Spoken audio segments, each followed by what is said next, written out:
Saat pasangan itu tertidur lelap, Damian pun merangkak keluar dari kolong ranjang itu dan diam-diam buang air kecil di toilet. Lalu ia pun mengendap-endap menyusuri lantai itu dan membuka pintu kamar putri sang pemilik rumah yang sedang tertidur. Damian pun dengan leluasa turun ke lantai bawah dan akan pergi.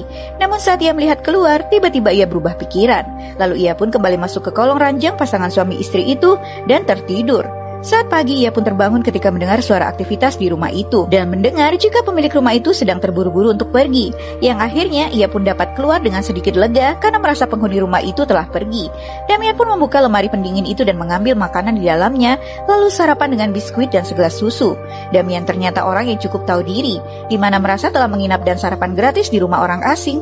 Ia pun segera mencuci piringnya berikut piring-piring kotor yang tak sempat dicuci oleh sang nyonya rumah, lalu memeriksa gudang itu dan mengambil pakaian untuk ia pakai, lalu mendengarkan musik dari mini kompo itu dan melihat ke dalam lemari.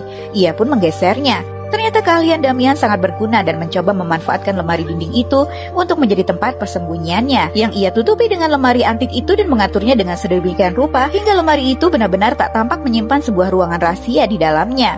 Lalu Damian pun masuk ke dalam lemari itu dan menutupnya rapat-rapat.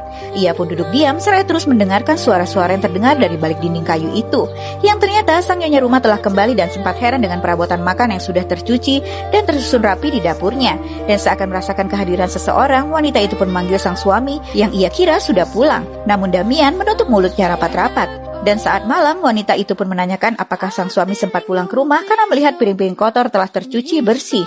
Namun sang suami mengatakan jika mungkin saja putri mereka Maria yang melakukannya. Yang dijawab sang wanita jika tak mungkin putri mereka mau melakukan hal itu. Lalu sang suami pun berkata jika mungkin sang wanita lupa jika ia telah mencuci perabotan itu, yang langsung disanggah oleh sang istri. Tapi lagi-lagi suaminya berkata jika dokter mengatakan jika efek dari obat-obatan yang dikonsumsi istrinya Lucia membuatnya lupa ingatan. Keduanya pun berdebat sesaat, sementara Damian hanya duduk termenung mendengarkan perdebatan kedua suami istri itu, dan tak lama ia pun tertidur.